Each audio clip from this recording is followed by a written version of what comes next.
राम राम दोस्तों, मैं हूं पीएल सर और अपने YouTube चैनल पीएल सर पे आप सभी का हार्दिक स्वागत अभिनंदन करता हूं।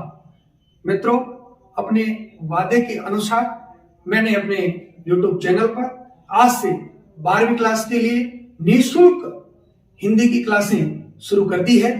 तो आप सभी ज्यादा से ज्यादा संख्या में जुड़ जाइए और अपने मित्रों को भी इनवाइट कीजिए। सभी को बताइए कि निःशुल्क अपनी परीक्षा तक क्लासें चलेगी। बहुत ही शानदार मैटर आपको मिलेगा, बहुत ही बढ़िया, एक से बढ़कर एक उदाहरण मिलेंगे। परिभाषाएं एक नहीं 3 मिलेगी। जो आपको अच्छी लगे वो आप याद कर लेना, जो आपको आसान लगे वो याद कर लेना। आपको बढ़िया मैटर मैं दूंगा, लेकिन विश्वास के साथ आप पढ़िए। जिस विश्वास से जुड़े हैं उस विश्वास को परीक्षा तक बनाए रखें, अच्छे अंक आप प्राप्त कर पाएंगे। आज अपनी पहली क्लास है, ज्यादा मैं कुछ नहीं कहूंगा। मेरी क्लास को आप पहले देखिए, आपको कितना कुछ समझ में आता है उसके बाद अपन नेक्स्ट क्लास में बात करेंगे। तो चलिए चलते हैं आज के पहले टॉपिक की ओर। जो अपना टॉपिक आपके 4 जो 12वीं अनिवार्य हिंदी में जो टॉपिक लगते हैं, भाषा व्याकरण लिपि और दूसरा अलंकार, तीसरा शब्द शक्ति और चौथा पारिभाषिक शब्दावली, उसमें से मैं आज तीसरा अध्याय जो आपका शब्द शक्ति उसको पहले पढ़ाने जा रहा हूं। तो आप दोस्तों लीजिए इसका आनंद। शब्द शक्ति की ओर चलते हैं। तो चलिए दोस्तों बात करते हैं शब्द शक्ति की। मित्रों, ये ऐसा टॉपिक है जिससे बहुत ही आसान प्रश्न आता है। या तो परिभाषा पूछी जाती है कि जैसे अभिधा शब्द शक्ति किसे कहते हैं, सो उदाहरण समझाइए। लक्षणा शब्द शक्ति किसे कहते हैं, उदाहरण से समझाइए। या लक्षणा शब्द शक्ति किसे कहते हैं, उसके भेदों को समझाइए। या शब्द शक्ति किसे कहते हैं, उसके भेद लिखिए या उदाहरण सहित समझाइए। ऐसे प्रश्न आते हैं। इसके अलावा दूसरे प्रकार का जो प्रश्न है मित्रों, वो बनेगा कि कोई आपको उदाहरण दे दिया जाएगा, उदाहरण दिया जाएगा और उस उदाहरण से आपको यह पूछा जाएगा जैसे लाल पकड़ी जा रही है, उक्त वाक्य में कौन सी शब्द शक्ति है, नाम लिखते हुए उसको परिभाषित कीजिए। तो आपको पहले नाम बताना पड़ेगा। तो ऐसे प्रश्नों में आपकी समझ काम आएगी। जो आप यहां मैं आपको समझाऊंगा, जो मैटर आप यहां समझ के चलेंगे, वो अगर आपने ढंग से समझ लिया तो उन प्रश्नों के आसानी से उत्तर दे पाओगे। बहुत सरल टॉपिक है, कहते हैं उतना जटिल है नहीं। आप बस मन लगा के पढ़िए। चलो देखते हैं शब्द शक्ति। शब्द शक्ति यानी शब्द शक्ति जो है उसका अर्थ क्या होता है, शब्द शक्ति का अर्थ क्या होता है। शब्द की अभिव्यंजक शक्ति। शब्द शक्ति का अर्थ क्या है, शब्द की अभिव्यंजक शक्ति। तो शब्द की अभिव्यंजक शक्ति से क्या तात्पर्य है, यहां पर शब्द की अभिव्यंजक शक्ति से तात्पर्य है कि बुद्धि का वह माध्यम, बुद्धि का वह माध्यम जिसके द्वारा किसी शब्द के अर्थ, जिसके माध्यम से, बुद्धि का वह माध्यम जिसके द्वारा किसी शब्द का अर्थ जो है वो ये बताना, उस क्रिया के द्वारा, बुद्धि के माध्यम से ये बताना, ये समझाना कि उस शब्द का जो अर्थ है वो निश्चित है, उस शब्द का अर्थ निश्चित है, अर्थात अमुक अमुक बात अमुक अमुक चीज है, ऐसा बताया जाता है। यानी शब्द का निश्चित अर्थ जिस बुद्धि के माध्यम से बताया जाता है वही आपका शब्द की अभिव्यंजक शक्ति कहलाता है। आगे है, अब बात करते हैं इसकी परिभाषाओं की। देखिए दोस्तों, मैंने कई परिभाषाएं लिखी है क्योंकि अपने साथ लो बच्चा भी जुड़ा है, मीडियम भी जुड़ा है, तो इंटेलिजेंट बच्चा भी जुड़ा है। आप इनमें से मैंने सभी स्तर को ध्यान में रखते हुए परिभाषाएं लिखी है। जिनको जो परिभाषा अच्छी लगती है, आसानी से याद होती है, वो अपने हिसाब से याद करिए। तो अर्थ पूछा सबसे पहली बात, अर्थ क्या होता है, तो शब्द शक्ति का अर्थ होता है शब्द की अभिव्यंजक शक्ति, शब्द की अभिव्यंजक शक्ति यानी बुद्धि का वह माध्यम जिसके द्वारा शब्द का ये बताना, जिसके माध्यम से ये बताना कि शब्द का जो अर्थ है या उसकी जो क्रिया है वो निश्चित है, वो क्या है, निश्चित है। फिर देखो शब्दार्थ संबंध है शक्ति, शब्दार्थ संबंध है शक्ति, 3 पंक्ति ना। शब्दार्थ, शब्द धन अर्थ, शब्द धन अर्थ दीर्घ संधि, शब्द और अर्थ दोनों की बात हो रही है। शब्दार्थ संबंध है, यानी शब्द और अर्थ दोनों का संबंधी क्या है, शक्ति है। शब्द और उसका अर्थ, उनका संबंधी क्या है, शक्ति है। देखो अर्थात शब्द एवं बोध्य अर्थ के संबंध को ही क्या कहते हैं, सब शक्ति कहते हैं।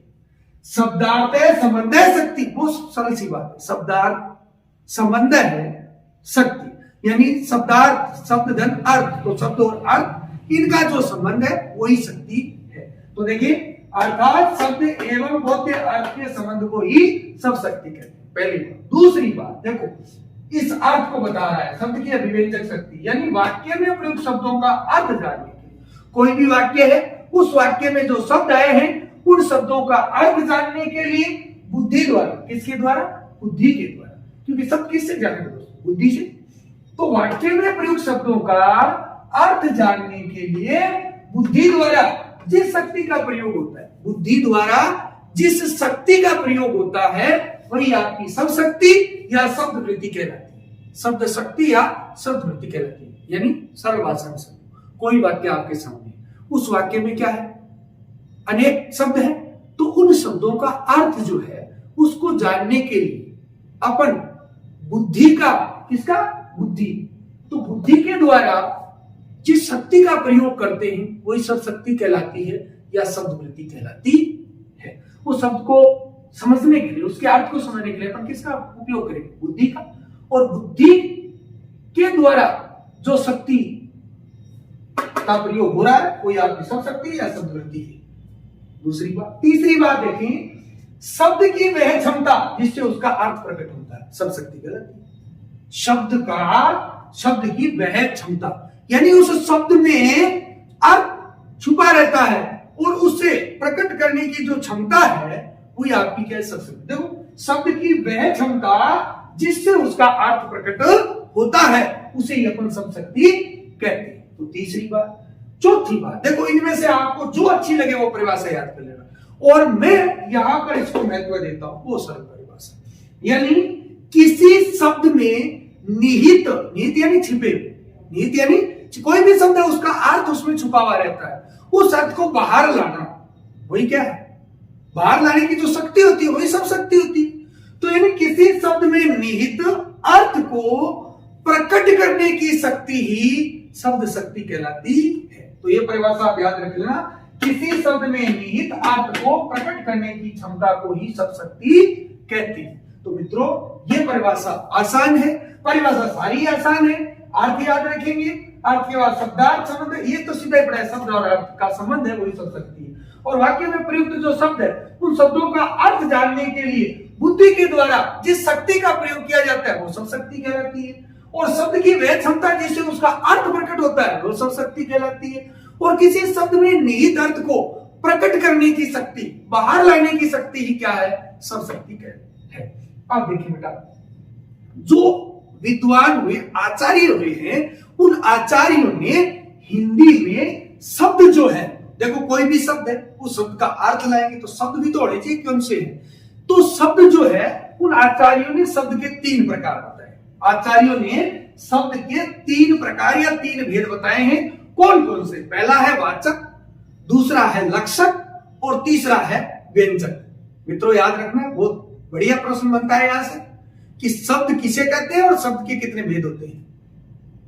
ठीक है, तो देखिए वाचक, लक्षक और व्यंजक, शब्द के आचार्यों ने शब्द के 3 भेद माने हैं, वाचक, लक्षक और व्यंजक। देखिए अब यहां से प्रश्न आ सकता है कि शब्द के भेदों को स्पष्ट कीजिए, तो आपको बताना है वाचक शब्द किसे कहते हैं। वाचक यानी जिस शब्द से मुख्य अर्थ निकलता है, जिस शब्द से मुख्य अर्थ निकलता है उसे वाचक कहते हैं, उसको वाचक कहते हैं। जिस शब्द से, देखो वाक्य में अनेक शब्द होंगे, लेकिन उन अनेक शब्दों में से जो मुख्य अर्थ देने वाला है वो शब्द आपका क्या कहलाएगा, वाचक कहलाएगा।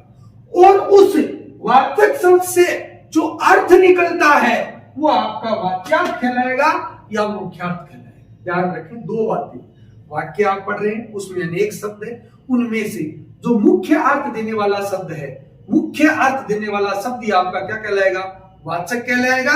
और उस वाचक से निकलने वाला अर्थ, वो शब्द तो क्या कहला रहा है, वाक्य में जो शब्द है वो शब्द तो क्या कहला रहा है, वाचक।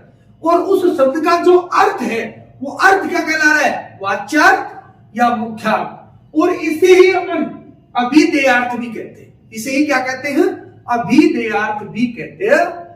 बात आ गई समझ में, पहली बार समझ में आ गई। वाचक, वाचक किसे कहते हैं, यानी जिस शब्द से मुख्य अर्थ निकलता है, जिस शब्द से मुख्य अर्थ निकलता है उसे वाचक कहते हैं। और वाचक शब्द से जो निकलने वाला अर्थ होता है उसको वाच्यार्थ या मुख्यार्थ या अभिधेयार्थ भी कहते हैं। अब बात करते हैं लक्षण, दूसरा शब्द लक्षण, यानी जिस शब्द से लक्ष्यार्थ, मुख्यार्थ तो मारेगा या लक्ष्यार्थ, यानी जिस शब्द से लक्ष्यार्थ अर्थात मुख्यार्थ से भी, अब लक्ष्यार्थ होगा तो मुख्यार्थ से तो अलग ही होगा, क्योंकि मुख्यार्थ से अलग नहीं होगा तो फिर वो वाच्यार्थ मुख्यार्थ हो गया। तो जिस शब्द से लक्ष्यार्थ, जिस शब्द से लक्ष्यार्थ अर्थात कहने का तात्पर्य है मुख्यार्थ से भिन्न यानी अलग, परंतु शर्त है उससे संबंधित, उससे संबंध उसका होना चाहिए। तो जिस शब्द से लक्ष्यार्थ अर्थात मुख्यार्थ से भिन्न परंतु उससे संबंधित अन्य अर्थ निकलता है, क्या निकलता है, अन्य अर्थ, को दूसरा अर्थ निकलता है, उसे लक्षक शब्द कहते हैं। लक्षक, उस शब्द को लक्षक या लाक्षणिक शब्द कहते हैं। तो लक्षक समझ में आ गया, मुख्यार्थ से अलग होगा, मुख्यार्थ से अलग यानी भिन्न होगा, परंतु शर्त है उससे संबंधित ही होगा, उससे संबंधित ही कोई अन्य अर्थ, दूसरा अर्थ निकलता है, उस शब्द को क्या कहते हैं, लक्षक। जैसे लाल पगड़ी जा रही है, उदाहरण दे रहा हूं, तो लाल पगड़ी मुख्यार्थ से संबंधित है लेकिन मुख्य अर्थ थोड़े निकल रहा है इससे। लाल पगड़ी निर्जीव होती है, कैसे जा सकती है, तो अन्य अर्थ लिया गया, दूसरा अर्थ, उससे लाल पगड़ी से संबंधित ही अर्थ लिया गया, वो था लाल पगड़ी पहने कोई आदमी जा रहा है, तो अन्य अर्थ। अब वो लाल पगड़ी शब्द क्या है आपका, लाक्षणिक शब्द है, वो लक्ष्यार्थ है, ठीक है। आगे देखिए व्यंजक, व्यंजक इन दोनों की बात से भिन्न। देखो जिस शब्द से वाच्यार्थ, वाचक एवं लक्ष्यार्थ, लक्षक से विशिष्ट व्यंग्यार्थ निकलता है, इसमें क्या निकलता है, व्यंग्य निकलता है, उसे अपन क्या कहते हैं, व्यंजक शब्द कहते हैं। तो दोस्तों तीन प्रकार के शब्द आचार्यों ने बताए, पहला वाचक, दूसरा लक्षक और तीसरा व्यंजक।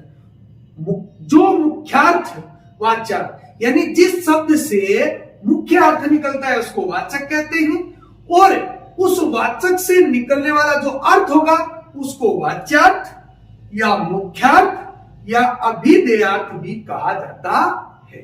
दूसरा है लक्षक, यानी जिस शब्द से लक्ष्यार्थ अर्थात, लक्ष्यार्थ से या क्या तात्पर्य, अर्थात मुख्यार्थ से भिन्न होगा, इस मुख्यार्थ से, मुख्यार्थ यानी मुख्य धन अर्थ, मुख्य अर्थ से क्या होगा, भिन्न होगा, परंतु शर्त है उससे क्या होगा, उससे संबंधित ही कोई दूसरा अर्थ निकलेगा, उसे ही अपन क्या कहेंगे, लक्षक शब्द कहेंगे या लाक्षणिक शब्द कहेंगे। जैसे लाल पगड़ी बता दिया मैंने आपको। फिर है व्यंजक, व्यंजक यानी जिस शब्द से वाच्यार्थ एवं लक्ष्यार्थ से विशिष्ट, दोनों से वाच्यार्थ एवं लक्ष्यार्थ से विशिष्ट कोई विशेष व्यंग्यार्थ निकलता है, व्यंग्य निकलता है, वो आपका व्यंजक कहलाता। अब इन तीनों शब्दों के आधार पर, वाचक, लक्षक और व्यंजक, उक्त तीनों शब्दों के आधार पर ही आचार्यों ने तीन शब्द शक्तियां बना दी। कौन सी शब्द शक्तियां, तीन शब्द शक्तियां बना दी। पहली वाचक से बनाई अभिधा, लक्षक से बनाई लक्षणा और व्यंजक से बनाई व्यंजना। देखो अभिधा जो है उसका शब्द होता है वाचक, अभिधा का शब्द होता है वाचक और उसका अर्थ होता है वाच्यार्थ या मुख्यार्थ या अभिधेयार्थ। और लक्षक से बनाई लक्षणा शब्द शक्ति, उसका शब्द होता है लक्षक लक्षणा का लक्षणा का लक्षक शब्द और अर्थ होता है लक्षार्थ। एक तो क्या है लक्षार्थ या आरोपितार्थ, आरोपित कर दिया जाता है। दूसरा अर्थ है वो आरोपित कर दिया जाता है। जैसे लाल पगड़ी जा रही है तो यहां आपने समझा लाल पगड़ी जड़ पदार्थ है, चल नहीं सकती, तो उसका दूसरा अर्थ आरोपित कर दिया गया। कौन सा? लाल पगड़ी वाला आदमी जा रहा है। और व्यंजक शब्द शक्ति से बनी व्यंजना, तो व्यंजना का शब्द पूछे तो व्यंजक और अर्थ पूछे तो एक तो व्यंग्यार्थ निकलता है, तो व्यंग्यार्थ या प्रतीयमानार्थ, प्रतीक अर्थ ले लिए जाते हैं उसके। इसमें व्यंजना में अपने अपने हिसाब से अर्थ लिया जाता है। जैसे मैं कह दूं 6 बज गए हैं, तो एक स्त्री घर पे क्या अर्थ लेगी उसका कि दूध दुहने का टाइम हो गया है। एक कर्मचारी क्या कहेगा कि घर जाने का टाइम हो गया, काम करने वाला यही कहेगा। और एक मंदिर का पुजारी क्या कहेगा कि पूजा पाठ करने का टाइम हो गया। सबने अपने अपने हिसाब से अर्थ लिए नहीं है। तो प्रतीयमानार्थ भी इसका अर्थ होता है व्यंजना शब्द शक्ति में व्यंग्य होता है, और जिससे मुख्य अर्थ में बाधा उत्पन्न होती है, आसानी से अर्थ नहीं निकलता, वो आपकी लक्षणा होती है। और जिसमें वाक्य को पढ़ते ही सीधे समझ में आते वो आपकी अभिधा शब्द शक्ति होती है। तो अब इनसे जो तीनों शब्द शक्तियां निकली है, अभिधा, लक्षणा और व्यंजना, ये इनके भेद है और इससे अपन चर्चा करते हैं एक एक की। अभिधा, लक्षणा और व्यंजना की चर्चा करते हैं। आगे बात करते हैं दोस्तों शब्द शक्ति के भेद। अभी मैं बता के आया हूं कि वाचक, लक्षक और व्यंजक जो थे, इन शब्दों के अर्थ के आधार पर हमने 3 जो शब्द शक्तियां हैं वो ली। कौन सी? अभिधा शब्द शक्ति, लक्षणा शब्द शक्ति और व्यंजना।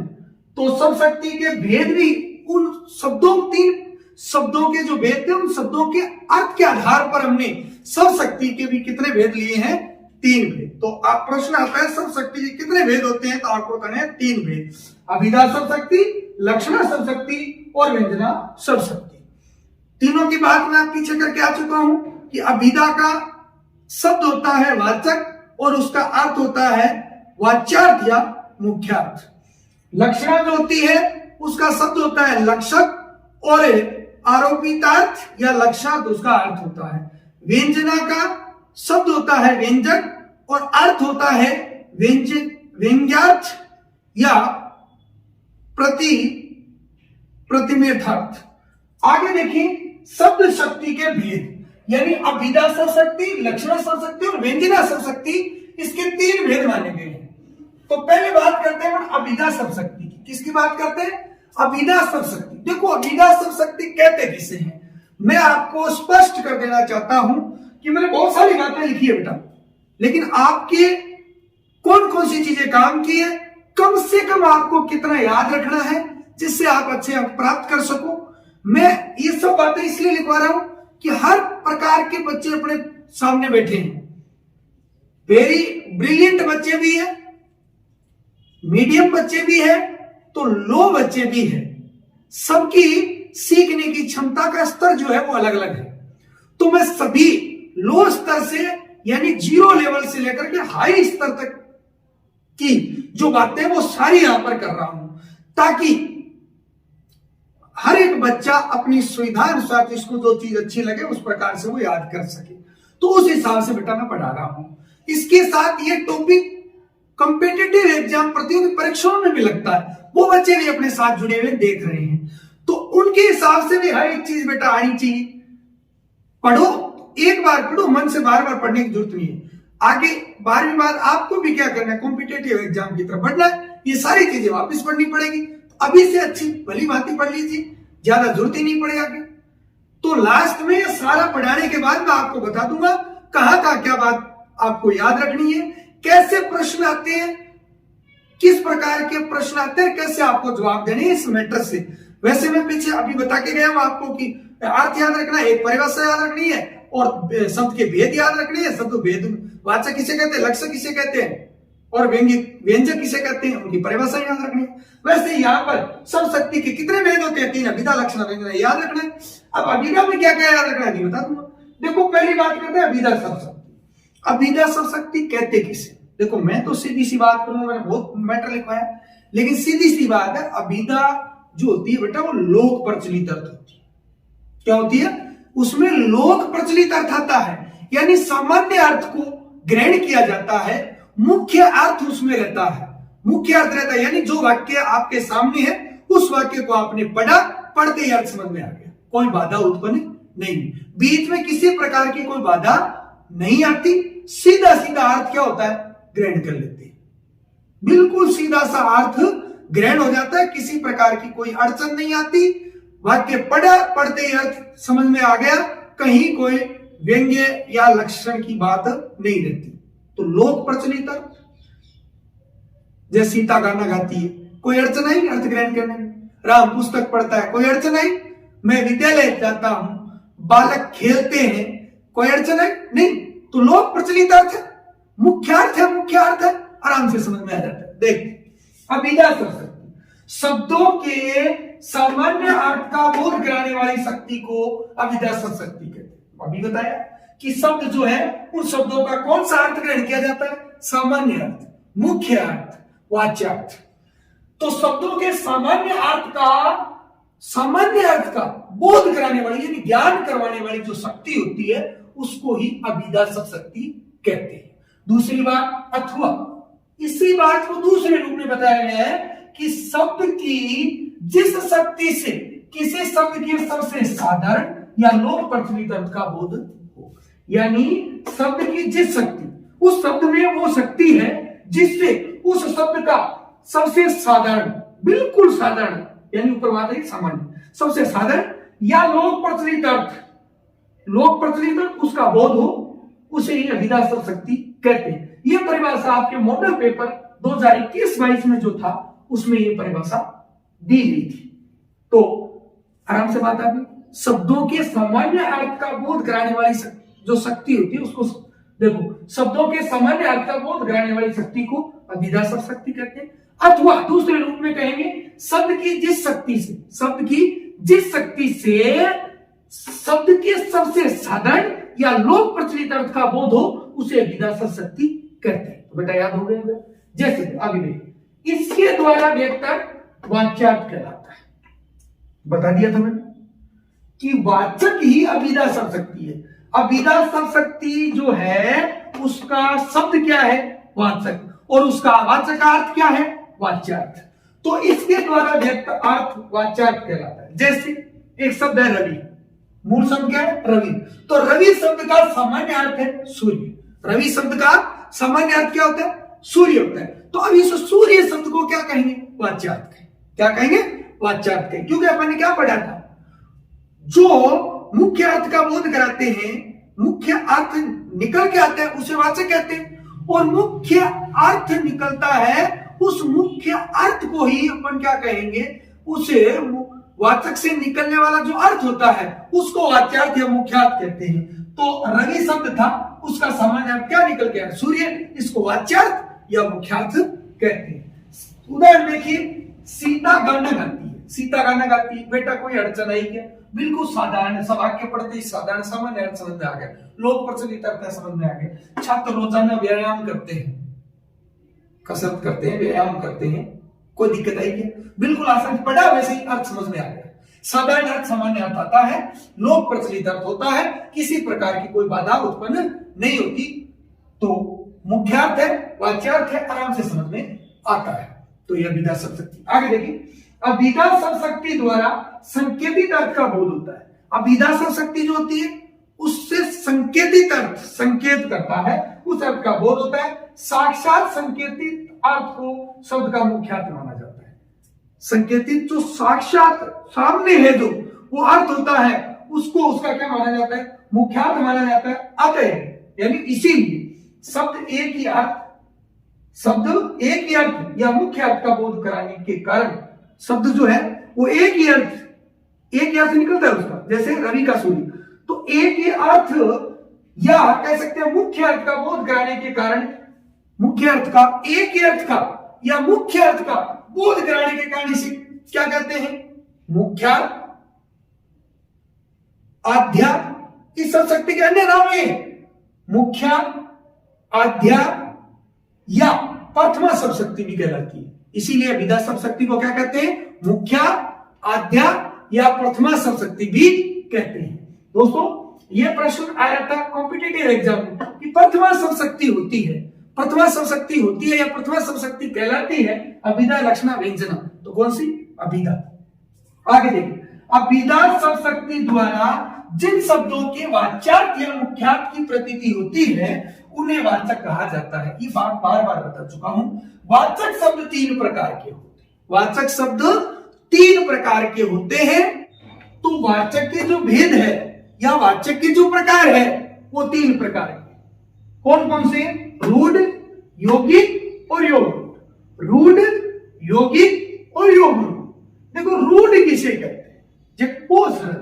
जिन शब्दों का विश्लेषण, जिन शब्दों का विश्लेषण, देखो, प्रसिद्धि या परंपरा, परंपरा।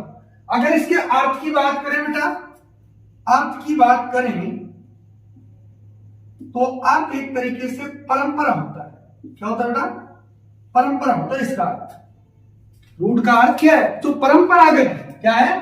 जो परंपरागत है, यानी जिन शब्दों का विश्लेषण या व्युत्पत्ति संभव न हो, जिनका विश्लेषण, विश्लेषण का मतलब क्या है? तोड़ना, टुकड़ा करना। अगर अपन ने उन शब्दों का टुकड़ा कर दिया तो फिर वो टुकड़ा करने के बाद उनका कोई अस्तित्व नहीं है, वो कोई अर्थ नहीं देते। जब तक वो मिले हुए हैं एक इकाई के रूप में, एक समुदाय के रूप में उनका अर्थ ग्रहण किया जाता है, लेकिन अलग करने पर कोई अर्थ नहीं आता, यानी विश्लेषण करने पर। देखिए, जिन शब्दों का विश्लेषण या व्युत्पत्ति यानी उनकी विशेष तरीके से रचना संभव न हो, यानी संभव नहीं है, तथा जिनका अर्थबोध समुदाय शक्ति द्वारा हो। मैंने क्या कहा? विश्लेषण करने पर उनका कोई अस्तित्व नहीं है, कोई अर्थ नहीं है। दोनों को मिला दिया गया तो समूह में, समुदाय में उनका अर्थ निकल करके आता है। तो जिन शब्दों का विश्लेषण या व्युत्पत्ति यानी विशेष तरीके से रचना संभव न हो और जिनका अर्थ जो है वो समुदाय द्वारा ग्रहण किया जाता हो, तो समुदाय अर्थबोध समुदाय शक्ति द्वारा हो, तो उसे अपन क्या कहते हैं? रूढ़ शब्द कहते हैं, यानी रूढ़ कहलाते हैं। जैसे मैंने कहा, देखो, गाल, मैंने क्या लिखा है? गाल अलग अलग कर दिया, कोई मतलब नहीं है। लोटा, कोई मतलब नहीं है, ठीक है, लेकिन दोनों को मिला दिया तो समुदाय शक्ति द्वारा इसका अर्थ ग्रहण किया जाता है, रूढ़ कहलाते हैं। ऐसे दुनिया भर के शब्द है अपने पास, ऊट पटांग बहुत शब्द है। दूसरा है यौगिक। यौगिक में दोस्तों इनकी रचना संधि, समास, उपसर्ग, प्रत्ययों से होती है, यानी व्युत्पत्ति संभव है। इनकी विशेष तरीके से व्युत्पत्ति क्या है? संभव है। इनका विश्लेषण किया जा सकता है, विश्लेषण करने पर हर शब्द अलग अलग अर्थ भी देता है, समुदाय अर्थ देता है, लेकिन विश्लेषण करने पर अलग अलग अर्थ भी देता है, तो वो आपके यौगिक कहलाते हैं। देखिए, जो शब्द प्रकृति और प्रत्यय के योग से निर्मित हो, प्रकृति और प्रत्यय के योग से निर्मित हो, उनके विश्लेषण संभव, उनका क्या हो? विश्लेषण यानी था या संभव है, और अर्थ उनका प्रकृति प्रत्यय की शक्ति से हो। देखो, यहां समुदाय से था, यहां प्रकृति प्रत्यय से हो, वो यौगिक कहलाते हैं। इसका विपरीत है, जैसे संधि समास के कोई भी उदाहरण है, जैसे मैंने कहा महेश, आप इसका अर्थ ले रहे हो, बिल्कुल समझ पा रहे हो महेश, इसका विश्लेषण मैं आराम से कर सकता हूं। देखो, महाधन ईश, तो ईश का भी अलग अर्थ होता है, महा का भी अलग अर्थ होता है, तो दोनों का विश्लेषण भी किया गया, अर्थ भी दोनों में निकला, और समुदाय करने पर इसका अर्थ भी, तो किससे? संधि, समास, प्रत्यय, उपसर्ग से युक्त जो शब्द है वो आपके कौन से हैं? यौगिक कहलाते हैं। तो बात समझ में आ गई होगी। यहाँ क्या है? शब्दों का विश्लेषण नहीं हो सकता, व्युत्पत्ति संभव नहीं है, और अर्थ जो है वो समुदाय शक्ति द्वारा लिया जाता है। ये इसका ठीक विपरीत है। ये प्रकृति और प्रत्ययों के माध्यम से इनका निर्माण होता है, यानी ये निर्मित होते हैं इनके योग से, यानी मिलने से, और इनका विश्लेषण भी क्या है? दिखा दिया आपको, संभव है, और उनका अर्थ प्रकृति प्रत्यय की शक्ति से ही ग्रहण किया जाता है, तो वो यौगिक कहलाते हैं। अब योग, दोस्तों नाम देखो आप, योग और रूढ़, यानी जो योग भी होते हैं, यानी यौगिक भी होते हैं, और जो रूढ़ भी होते हैं। ऐसे शब्द जो रूढ़ भी है, जिनका अर्थ परंपरागत रूप से चला आ रहा है तो रूढ़ हो गए, और जो क्या है यौगिक भी है, यानी जिनका विश्लेषण भी किया जा सकता है, विशेष तरीके से जिनकी व्युत्पत्ति भी संभव है। तो पहला काम यौगिक, व्युत्पत्ति, विश्लेषण संभव हुआ तो यौगिक कहलाए। दूसरा, रूढ़ उनका अर्थ अलग है, अन्य अर्थ निकल के आता है तो आपका रूढ़ हो गया। तो दोनों सम्मिलित रूप से योग रूढ़ कहलाते हैं, जो योग भी है, यौगिक भी है, जो रूढ़ भी होते हैं। देखो, जिन शब्दों की संरचना यौगिक शब्दों के समान होती है, संरचना यानी रचना, व्युत्पत्ति, जिनकी रचना संरचना जो है वो तो होती है यौगिक के अनुसार, और उनका अर्थ होता है रूढ़ के अनुसार। दोनों बातें आ गई। जिन शब्दों की संरचना यौगिक शब्दों के समान होती है तथा अर्थबोध रूढ़ के समान होता है। अर्थबोध किसके समान होता है? रूढ़ के समान होता है, उन्हें योग रूढ़ कहते हैं। जैसे एक उदाहरण लेते हैं, मैंने कहा कमल, क्या कहा? कमल। अब कमल दोस्तों अपन ने उसका विश्लेषण किया जलज, कमल अर्थ है जलज का, तो जलज का जैसे ही अपन ने विश्लेषण किया, जलज शब्द ले उसका विश्लेषण करें तो जल प्लस जय होता है। जल यानी पानी, जय यानी उत्पन्न होने वाला, उत्पत्ति से संबंधित, जो यानी जो पानी में उत्पन्न होता है। तो देखो, अगर अपन इसको जलज, जल धन जय इस आधार पर ले, व्युत्पत्ति के आधार पर ले, संरचना के आधार पर ले, तो ये यौगिक कहलाएगा, क्योंकि वे शब्द जो यानी जल में उत्पन्न होने वाले, यौगिक लेंगे तो जल में उत्पन्न होने वाले सारे हो गए उस अर्थ से। तो घोंगा है, सीपी है, मेंढक है, ठीक है, देखो, तो ये सेवाल है, ये सारी हो गई। और लेकिन इसका अर्थ रूढ़ है, कमल है। जलज का अर्थ क्या है? कमल है, तो रूढ़ अर्थ भी है। तो इस प्रकार से अपन घोंगा, सीपी वो नहीं ले सकते, लेकिन जलज का नाम लेते ही सीधा रूढ़ अर्थ है। जलज यानी कमल, प्रसिद्ध है, नाम है। तो इस प्रकार के शब्द योग रूढ़ कहलाते हैं। थोड़ा सा पढ़ लीजिए। जिन शब्दों की संरचना यौगिक शब्दों के समान होती है, संरचना तो किसके समान? यौगिक के समान। जैसे जल और जय अलग अलग किया ना यहां पर संधि से, तो यौगिक समान होती है, तथा अर्थबोध रूढ़ के समान होता है। क्योंकि जलज कहते हैं कमल याद आता है, कमल याद आता है, घोंगा सीपी वो नहीं रहते। अर्थात जल में उत्पन्न होने वाला, जल जय यौगिक उत्पन्न होने वाला, इस प्रकार उत्पन्न होता है। यदि इसे यौगिक माना जाए, इस हिसाब से यौगिक माना जाए, तो इससे उन सभी वस्तुओं का बोध होता है जो जल में उत्पन्न होती है, जैसे सीपी, घोंगा, मेंढक, सवाल आदि। लेकिन जल शब्द केवल कमल का अर्थ बोध कराता है, और वह अर्थबोध की दृष्टि से रूढ़ है। रूढ़ है उसका परंपरागत रूप से रूढ़ है उसका अर्थ। ऐसे शब्द योग रूढ़ कहलाते हैं। तो दोस्तों समझ में आ गया होगा, बहुब्रीहि समास के जितने भी उदाहरण है सारे योग रूढ़ के उदाहरण है।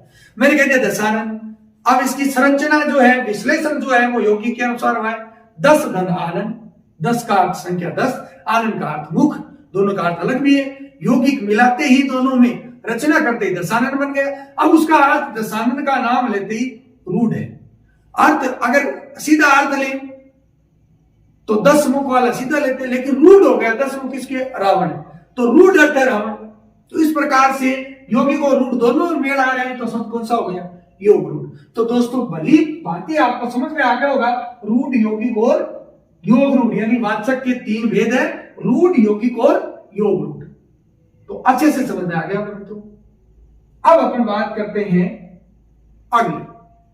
बात करते हैं मित्रों अगली सब शक्ति की। सब शक्ति के अपने 3 भेद, अभिधा, लक्षणा और व्यंजना।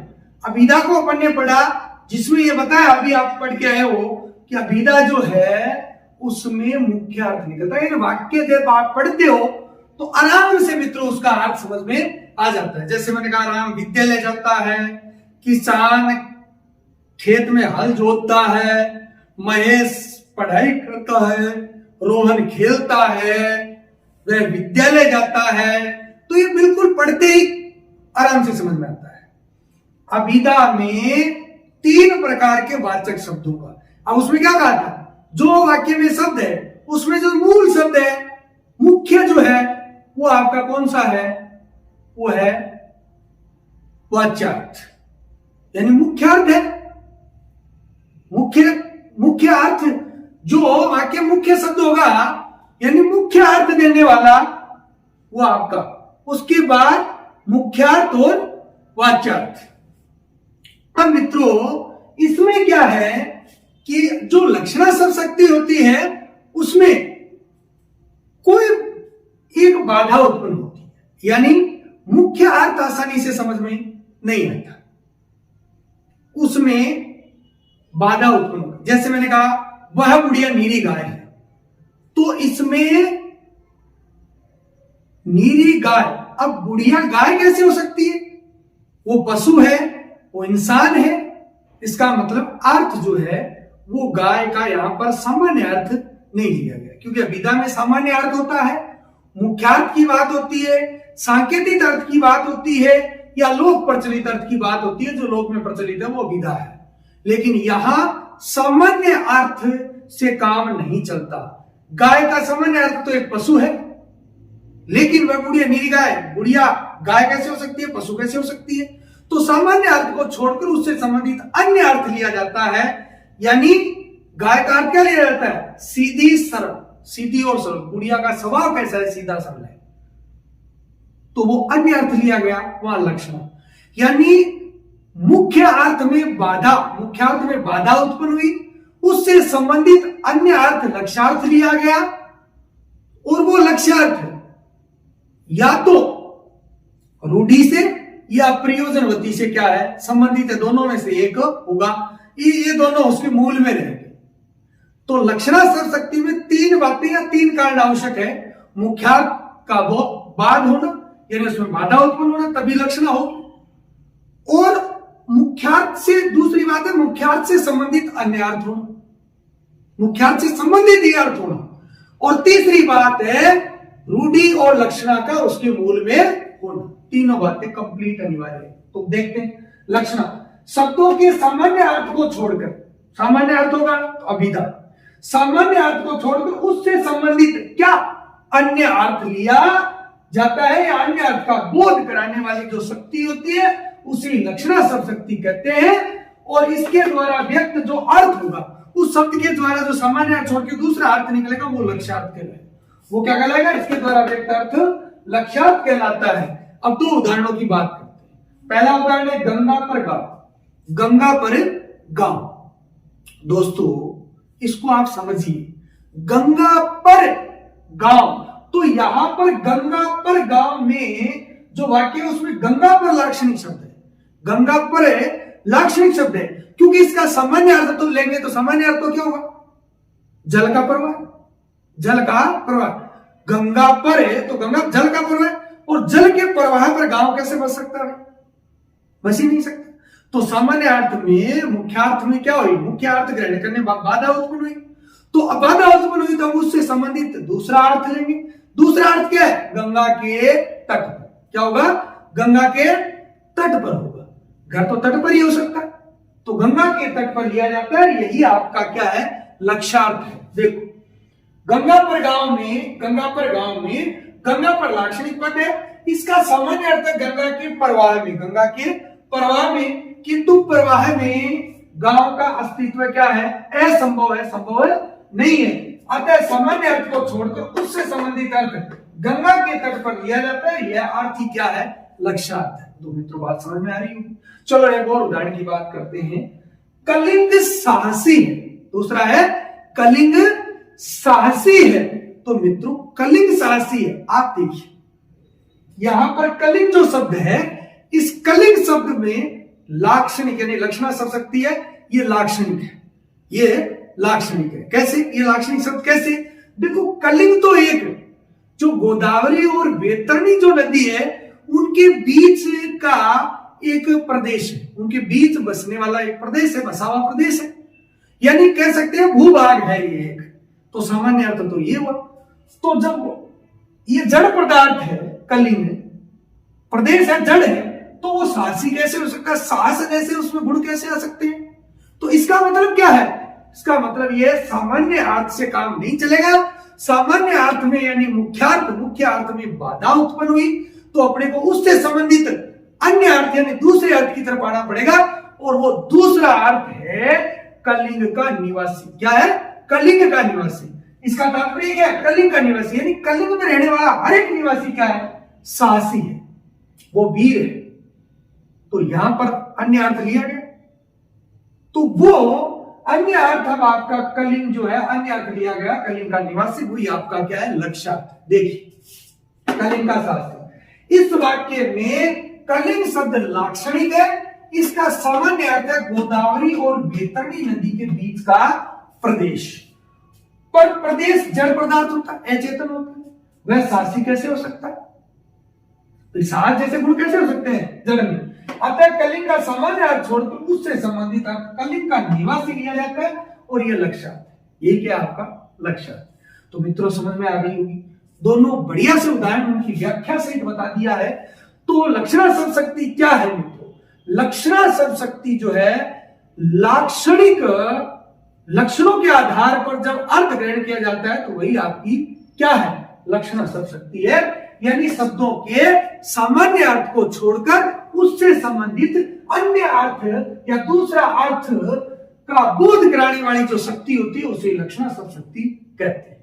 तो अब मित्रों बात करते हैं लक्षणा शब्द शक्ति जो है उसके भेद कितने होते हैं। देखो आपको बता देना चाहता हूं कि लक्षणा शब्द शक्ति जो है इसके भेदों के बारे में विद्वान एक मत नहीं, अनेक विद्वानों ने अलग अलग बताए। जैसे आचार्य मम्मट की बात करें तो आचार्य मम्मट ने शब्द शक्ति के 6 भेद बताए। कितने भेद बताए? 6 भेद बताए। तो विश्वनाथ की बात करें तो विश्वनाथ ने अपने साहित्य दर्पण में इसके 80 भेद बताए। देखो 6 80, तो विद्वान एक मत नहीं है। फिर भी इनके मूल भेद जो है वो 3 लिए, मूल भेद 2 लिए गए हैं, रूढ़ि लक्षणा और प्रयोजनवती लक्षणा। रूढ़ि लक्षणा और प्रयोजनवती लक्षणा। प्रश्न आता है लक्षणा शब्द शक्ति किसे कहते हैं, उनके भेद लिखिए, तो आपको 2 लिखने हैं, रूढ़ि लक्षणा और प्रयोजनवती लक्षणा। देखिए रूढ़ि लक्षणा पहले बात करते हैं। रूढ़ि लक्षणा क्या है? रूढ़ि लक्षणा किसे कहते हैं, उदाहरण सहित बताइए। आपका प्रश्न आता है रूढ़ि लक्षणा शब्द शक्ति किसे कहते हैं, उदाहरण दीजिए। तो रूढ़ि का अर्थ, सबसे पहले रूढ़ि का अर्थ होता है प्रचलन या प्रसिद्धि। क्या होता है? प्रचलन या प्रसिद्धि। रूढ़ वाचक शब्द में बात कर गया, रूढ़ जो परंपरा से चला आ रहा है वो रूढ़ हो गया है, तो क्या है प्रचलन, रूढ़ि या प्रसिद्धि, वो प्रसिद्धि प्राप्त कर चुका है। तो यानी जहां रूढ़ि या रचनाकारों की परंपरा के अनुसार मुख्य अर्थ छोड़कर कोई दूसरा अर्थ लिया जाता है। मुख्य अर्थ तो लक्षणा शब्द शक्ति में होगा ही, दूसरा तो लेना ही पड़ेगा। तो मुख्य अर्थ को छोड़कर कोई दूसरा अर्थ लिया जाता है, अर्थात मुख्य अर्थ में या मुख्यार्थ में बाधा उत्पन्न होती है और लक्ष्यार्थ लिया जाता है। मुख्य अर्थ में बाधा होगी तो ही लक्ष्यार्थ लिया जाता है, वह रूढ़ि लक्षणा होती है। साधारण सी बात है, ये परिभाषा एक ही बात कहती है, रूढ़ि का अर्थ है प्रचलन या प्रसिद्धि, और जहां रूढ़ि या रचनाकारों की परंपरा के अनुसार किसको मुख्य अर्थ या सामान्य अर्थ को छोड़कर दूसरा अर्थ यानी लक्ष्यार्थ लिया जाता है, दूसरा अर्थ लिया जाता है, अर्थात मुख्य अर्थ में बाधा होने पर लक्ष्यार्थ लिया जाता है, वह रूढ़ि लक्षणा होती है। जैसे उदाहरण की बात करें, कलिंग सारसी है, ये रूढ़ि लक्षणा का उदाहरण है। कैसे? कलिंग जो है अभी आपको मैं समझा के, कलिंग का सामान्य अर्थ तो क्या है? सामान्य अर्थ या मुख्य अर्थ कलिंग का क्या है? एक भूभाग या एक प्रदेश, तो वो तो जड़ है, वो साहसी कैसे हो सकता है? इसीलिए मुख्य अर्थ में बाधा उत्पन्न हुई, दूसरा अर्थ अपन ने लिया, और वो दूसरा अर्थ क्या था? वो दूसरा अर्थ था कलिंग देश का निवासी। कलिंग में रहने वाला हर एक निवासी जो है वो क्या है? साहसी है। तो आपका रूढ़ि लक्षणा का उदाहरण हो गया, इसमें कोई प्रयोजन नहीं था, सीधा सीधा लिया गया। जैसे वह बुढ़िया नीरी गाय, रूढ़ि लक्षणा का उदाहरण। वह तो शेर है, तो आदमी शेर कैसे हो सकता है? शेर यानी साहसी है, वीर है, तो रूढ़ि लक्षणा का उदाहरण है। वह तो नीरा गधा है, तो आदमी गधा कैसे हो सकता है? सामान्य अर्थ तो गधे का, गधा पशु है, लेकिन सामान्य अर्थ में बाधा उत्पन्न हुई, दूसरा अर्थ क्या लिया गया? लिया गया कि उसमें गधे जैसे लक्षण है, वो मूर्ख है। क्या है? मूर्ख है। तो कौन सा? रूढ़ि लक्षणा का उदाहरण। बहुत सारे उदाहरण आपको दे दिए मैंने रूढ़ि लक्षणा की। अब बात करते हैं दूसरे भेद की, प्रयोजनवती लक्षणा किसे कहते हैं। देखो, प्रयोजन का अर्थ होता है फल विशेष या उद्देश्य। फल विशेष या उद्देश्य। फल विशेष याद नहीं रहे, आप उद्देश्य याद रखो। प्रयोजन का अर्थ कोई ना कोई उद्देश्य होता है। कोई अपन आपका उद्देश्य नहीं है क्या कि आप क्लास क्यों देख रहे हो, कि आपको 12th क्लास में या प्रतियोगिता परीक्षा में प्रश्न सही करना है, अंक अर्जित करने, या आपका प्रयोजन है, या आपका उद्देश्य है, इसीलिए आप क्लास देख रहे हैं। तो प्रयोजनवती लक्षणा यानी प्रयोजन का फल विशेष या उद्देश्य होता है, यानी मुख्यार्थ बाधित होने पर लक्षणा में बाधित होगा। बाधित नहीं होगा तो अभिधा शब्द शक्ति हो जाएगी। तो मुख्यार्थ बाधित होने पर, किसी प्रयोजन का अर्थ ग्रहण होने पर, प्रयोजन द्वारा अर्थ ग्रहण होने पर प्रयोजनवती लक्षणा होती है। उस अर्थ को ग्रहण करने के पीछे उसका कोई ना कोई उद्देश्य होता है, यानी बाधित होगा, सामान्य अर्थ छोड़ा जाएगा, दूसरा अर्थ जो लिया जाएगा वो प्रयोजन से संबंधित होगा, उद्देश्य से संबंधित होगा, उसको लेने के पीछे उसका कोई ना कोई उद्देश्य होगा। जैसे एक उदाहरण की बात की अपन ने, गंगा पर गांव। गंगा पर गांव, इसका मतलब क्या है? गंगा पर गांव, इसका मतलब सामान्य अर्थ तो क्या था? गंगा का प्रवाह, यानी जल का प्रवाह है, तो इसका मतलब जल में या गांव कैसे बसेगा? तो सामान्य अर्थ मुख्यार्थ क्या हो गया? बाधित हो गया, उसमें बाधा उत्पन्न हुई, तो दूसरा अर्थ लिया गया, अन्य अर्थ लिया गया, दूसरा अर्थ लेना पड़ेगा अपने को, और इसको वाक्य को समझने के दूसरा अर्थ लेना पड़ेगा, और दूसरा अर्थ लेने के पीछे अपना प्रयोजन है, कोई उद्देश्य है, और वो उद्देश्य क्या है? इसका मतलब दूसरा अर्थ है गंगा के तट पर, और गंगा के तट पर अपन ने क्यों लिया, वहां गांव क्यों बसाया? इसका प्रयोजन था दोस्तों, प्रयोजन है गंगा का तट जो है, गंगा तट को अतिशय निकट बताया गया। सबके हृदय के वो निकट है, गंगा जी का तट सबके हृदय को भाता है, पवित्र है, वो क्या है? पवित्र है और शीतल है।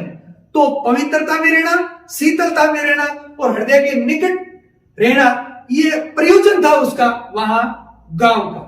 तो प्रयोजन से संबंधित लिया जाता है तो वो आपका क्या है मित्रों? प्रयोजनवती लक्षण। और कोई उद्देश्य नहीं हो लेने का, दूसरा अर्थ मुख्यार्थ बाधित होने पर दूसरा अर्थ ऐसे ही आ रहा है, लक्ष्यार्थ के रूप में लिया जा रहा है, तो वो रूढ़ि लक्षण। दोनों आराम से समझ में आ गई होगी। देखो लक्षण ये मैं पहले बता दूं, लक्षण सब शक्ति तीन बातों या कारण आवश्यक है। लक्षण सब शक्ति में तीन बातें या कारण आवश्यक है। लक्षण सब शक्ति में तीन बातें या कारण आवश्यक है। पहली बात मैंने बताया, मुख्यार्थ का बाध। मुख्यार्थ बाधित नहीं होगा तो अभिधा शक्ति होगी, तो मुख्यार्थ का बाध। दूसरा मैंने कहा लक्ष्यार्थ का मुख्यार्थ से संबंधित होना, यानी जो दूसरा अर्थ लिया जा रहा है वो आपका लक्ष्यार्थ है। दो उदाहरणों में देख चुके हो, कलिंग क्या है? लक्ष्यार्थ है। गंगा का तट क्या है? लक्ष्यार्थ है। तो लक्ष्यार्थ का वो है किससे? उस गंगा तक, उससे गंगा जी से संबंधित है, कलिंग से संबंधित है, तो मुख्यार्थ से संबंधित होना दूसरी बात। तीसरी बात, दोनों में से या तो प्रयोजनवती या रूढ़ि लक्षणा का मूल उनमें होना चाहिए, यानी रूढ़ि या प्रयोजन का उसके मूल में होना, उसकी जड़ में होना। या तो वो जो आपने लक्ष्यार्थ लिया दूसरा अर्थ, वो या तो रूढ़ि होगा या प्रयोजनवती होगा। और आपको मैंने बता दिया दोस्तों, लाक्षणिक अर्थ ग्रहण किए जाते हैं तो लक्ष्यार्थ वो आपकी लक्षण सब शक्ति होती है। सामान्य अर्थ को छोड़ करके क्या लक्ष्यार्थ को ग्रहण किया जाता है, तो लक्ष्यार्थ या दूसरे अर्थ उससे संबंधित अन्य अर्थ का बोध कराने वाली शक्ति लक्षण सब शक्ति होती है। बताया इसके भेदों के बारे में मम्मट ने अच्छा बताए, और विश्वनाथ ने नोट कर लेना, यह बात मैंने लिखाई नहीं है, नोट में लिख लेना कि इसके जो भेद है उनमें विद्वान अनेक भेद इसके मानते हैं। आचार्य मम्मट ने 6 भेद माने हैं, विश्वनाथ ने साहित्य दर्पण में इसके 80 भेद बताए हैं। तो दोस्तों ये आपकी लक्षण सब शक्ति थी। बिल्कुल मैंने बड़ी धैर्यता से, बड़ी ही आपको अच्छी परिभाषा से, उदाहरणों से आपको इसको समझाया है। फिर भी आपको नहीं समझ में आया है तो आप एक बार इसको फिर देखेंगे। अब बात करते हैं इसके तीसरे भेद की, व्यंजना सब शक्ति की। तो मित्रों अपना अगला भेद और आखिरी भेद जो है शब्द शक्ति का, वो है व्यंजना सब शक्ति। कौन सा है? व्यंजना सब शक्ति। पहले दोस्तों इसको समझा देता हूं। देखो व्यंजना सब शक्ति होती क्या है? व्यंजना शब्द शक्ति मैंने शुरू में ही बताया, व्यंजना शब्द शक्ति का शब्द होता है व्यंजक। क्या होता है? व्यंजक। और व्यंजक जो है उसका अर्थ क्या होता है? अर्थ क्या होता है वो अपन ने बताया था, व्यंग्यार्थ। क्या होता है? व्यंग्यार्थ। यानी सीधी सी बात है, इसमें ना तो साधारण अर्थ होगा, ना ही उससे संबंधित दूसरा अर्थ होगा, यानी लक्ष्यार्थ होगा। बात होगी विशेष अर्थ की। क्या होगी? विशेष अर्थ ग्रहण किया जाता है, ना ही सामान्य अर्थ होता है। सामान्य अर्थ को छोड़कर और लक्ष्यार्थ को छोड़कर, यानी उससे संबंधित दूसरे अर्थ या दूसरे लक्ष्यार्थ को छोड़कर विशेष अर्थ को ग्रहण किया जाता है या विशेष अर्थ का बोध कराती है, वो आपकी व्यंजना शब्द शक्ति कहलाती है। सीधी सी बात। अभिधा में मुख्य अर्थ ग्रहण किया जाता है, लोक प्रचलित अर्थ होता है, सीधा समझ में आ जाता है। लक्षणा में मुख्य अर्थ, उस शब्द के उस वाक्य में दो अर्थ होंगे। पहला अर्थ सामान्य होगा, जिससे उस वाक्य का अर्थ नहीं निकलेगा, जो सामान्य अर्थ है, यानी उसका साइड अर्थ लेना पड़ेगा, दूसरा अर्थ लेना पड़ेगा, जो लक्ष्यार्थ कहलाता है वो लक्षणा। दूसरे अर्थ की बात होते ही लक्षणा। और जहां ना मुख्य अर्थ सामान्य की बात हो, ना ही दूसरे अर्थ की बात हो, अर्थ व्यक्ति अपने अपने हिसाब से निकाल लेता है, विशेष अर्थ होता है, वो व्यंजना शब्द शक्ति होती है। कैसे देखो, मैंने कहा संध्या के 6 बज गए, उदाहरण सुनना, संध्या के 6 बज गए।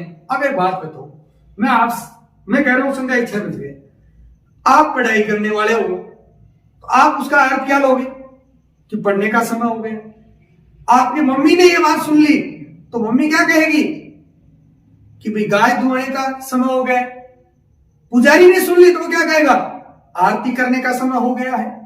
यानी सबने अपने अपने हिसाब से इसका अर्थ ले लिया, और वो विशेष अर्थ, जो वो अर्थ निकल के आता है, वो विशेष अर्थ ही क्या कहलाता है? व्यंग्यार्थ कहलाता है। टोंट कसना इसमें ही आता है। लोकोक्ति मुहावरे जहां प्रयुक्त होते हैं, व्यंजना शब्द शक्ति होती है।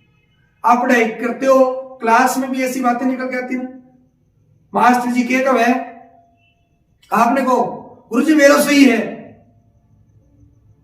तो गुरु जी के कैसी? हाँ तू तो है ही, कहा आपने, तू ही है। तो उसके पीछे उसने आप पे व्यंग्य कर दिया, दूसरे आप पे हंसने भी लगते हैं, कुछ बैठे बैठे करते हैं, बेइज्जती कर दी। ये क्या है?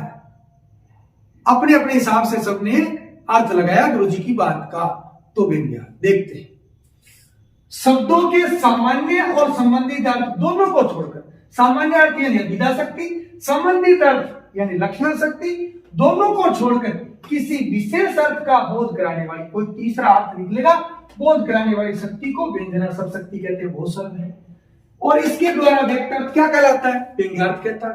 व्यंग्यार्थ कहेंगे। देखिए वाक्य देखिए, उदाहरण देखिए। रात को पढ़ता हुआ कोई विद्यार्थी अपने सहपाठी से कहता है, रात में 2 विद्यार्थी पढ़ रहे हैं, और वो उस विद्यार्थी से कहता है, अरे भाई 10 बज गए, अरे भाई 10 बज गए हैं। तो सामान्य अर्थ तो क्या है? 10 बजना ही। सामान्य अर्थ तो क्या है? 10 बजना ही है। लेकिन विशेष अर्थ क्या है? कि अब हमें सो जाना चाहिए। उसका अर्थ से यह है कि अब हमें सो जाना चाहिए। और ये जो विशेष अर्थ है, ये विशेष अर्थ ही क्या कहलाता है? व्यंग्यार्थ कहलाता है। और यही बात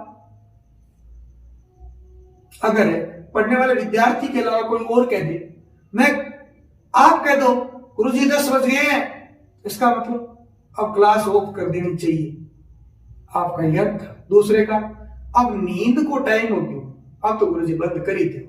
अलग अलग अर्थ ले लिए सब, तो विशेष अर्थ व्यंग्यार्थ। अगला एक और देखिए, माता ने पुत्र से कहा, माता ने, अरे छोरो बारे खेल रही है, माता जी मैंने समाचार को हुआ है, अरे भैया अंधेरो हो, अरे भैया अंधेरो हो। इसका मतलब क्या है? अपने घर आ जानो चीज है, ठीक है। तो विशेष अर्थ हुआ कि नहीं?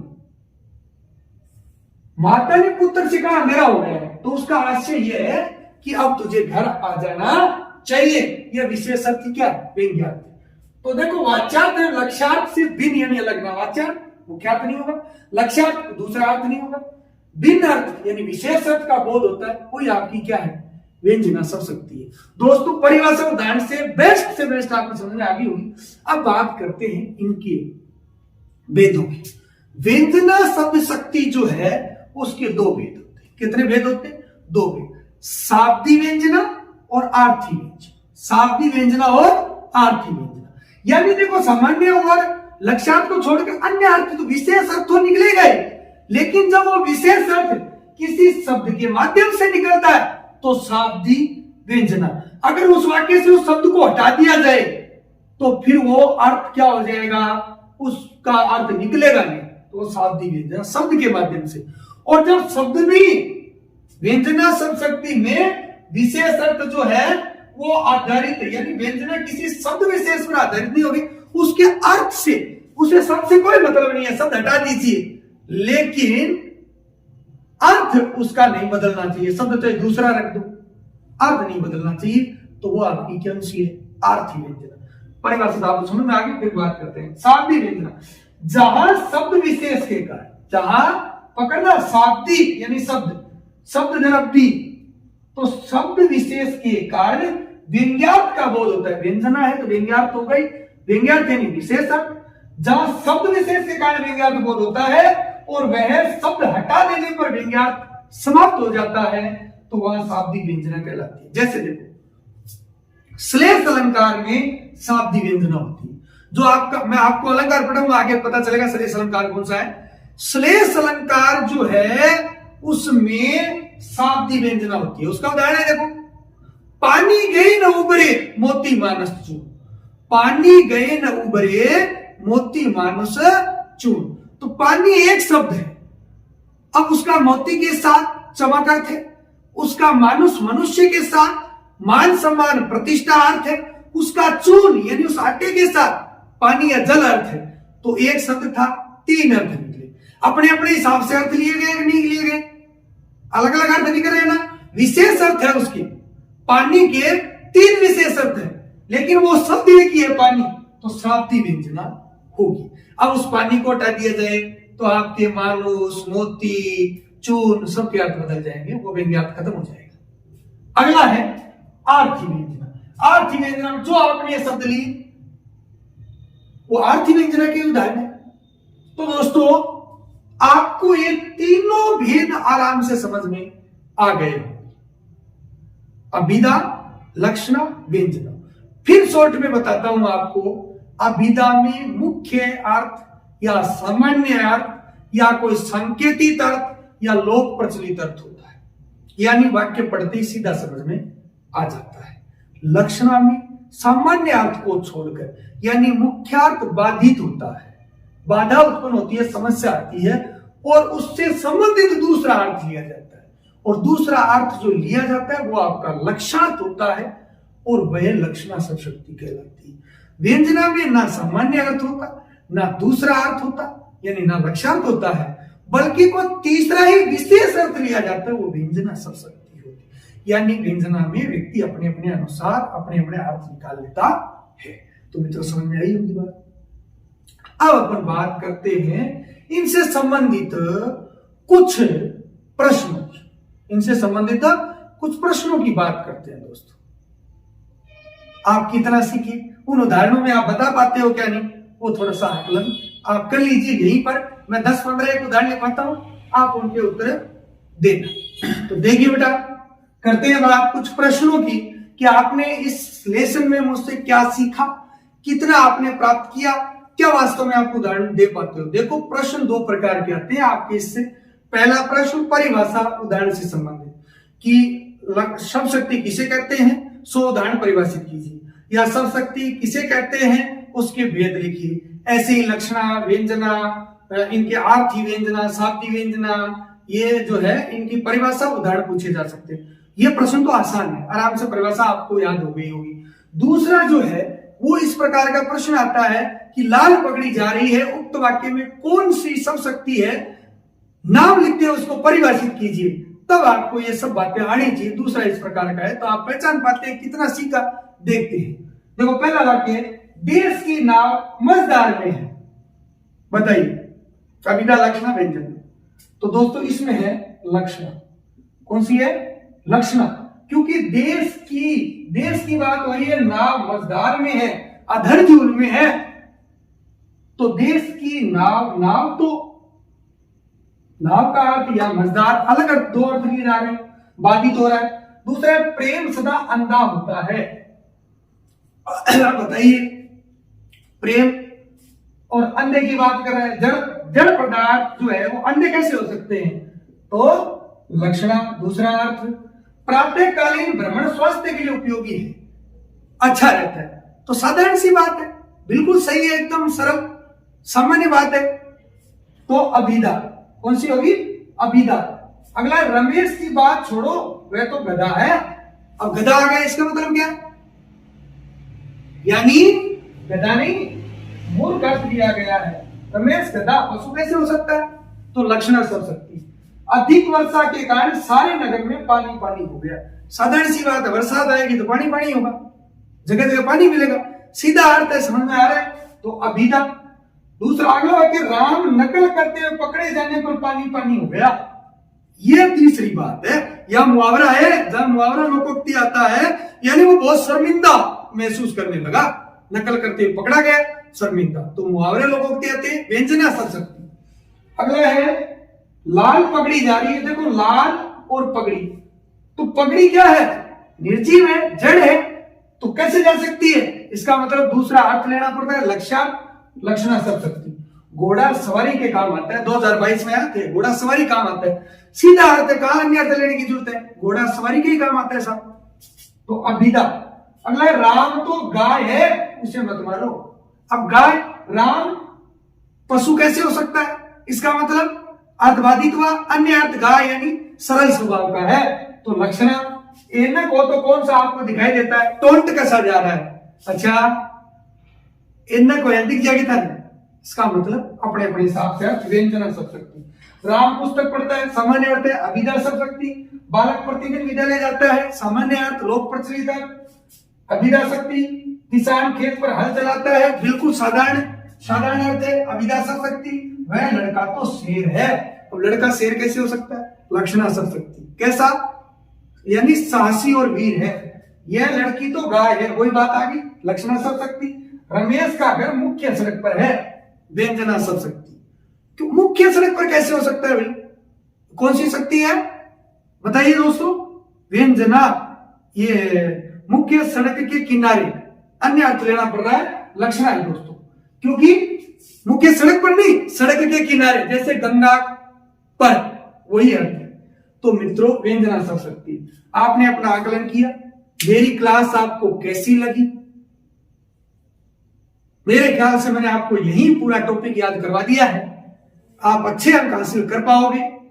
तो दोस्तों, अगर आपको क्लास अच्छी लगी है तो अपने सारे मित्रों को क्लास को आप शेयर कीजिए ज्यादा से ज्यादा। अगली क्लास में आज आपको उससे दुगने स्टूडेंट मुझे चाहिए। आपको मैं परीक्षा तक आराम से एक एक चीज क्लियर करवा दूंगा, अच्छे अंक प्राप्त होंगे आपके। लेकिन ये तब संभव होगा जब आप ज्यादा से ज्यादा संख्या में मेरे साथ जुड़े रहेंगे। आप अपने सभी मित्रों को इनवाइट कीजिए, जिनको नहीं पता है। देखो, क्लास पहुंचानी पड़ती है, पढ़ना चाहते हैं लेकिन पता ही नहीं है कौन पढ़ा रहा है। आपकी कोई फीस नहीं लग रही, बिल्कुल मैं परीक्षा तक निःशुल्क आपको दूंगा। इससे बेटर मैटर आपको कोई नहीं देगा। कोई इतना बढ़िया आपको मैटर, बढ़िया इतना शानदार पढ़ाना, वो भी निःशुल्क कोई नहीं देगा दोस्तों। आप विश्वास करके पढ़िए। पैसे, यही चीज में आप पैसे लेके पढ़ाता ना, तो आप बड़ी रुचि से पढ़ते। परीक्षा नजदीक है, आप मेहनत कीजिए, बढ़िया पढ़िए। मैं कहता हूं आपके अच्छे अंक आएंगे।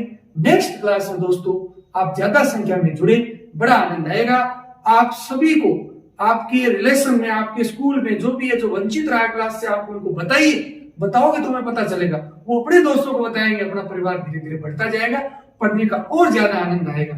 तो दोस्तों, आपको क्लास कैसी लगी कमेंट करके जरूर बताइए। जाते जाते क्लास को लाइक जरूर कर दें, सभी को शेयर कर दें। फिर मिलूंगा अगली क्लास में, तब तक के लिए राम राम।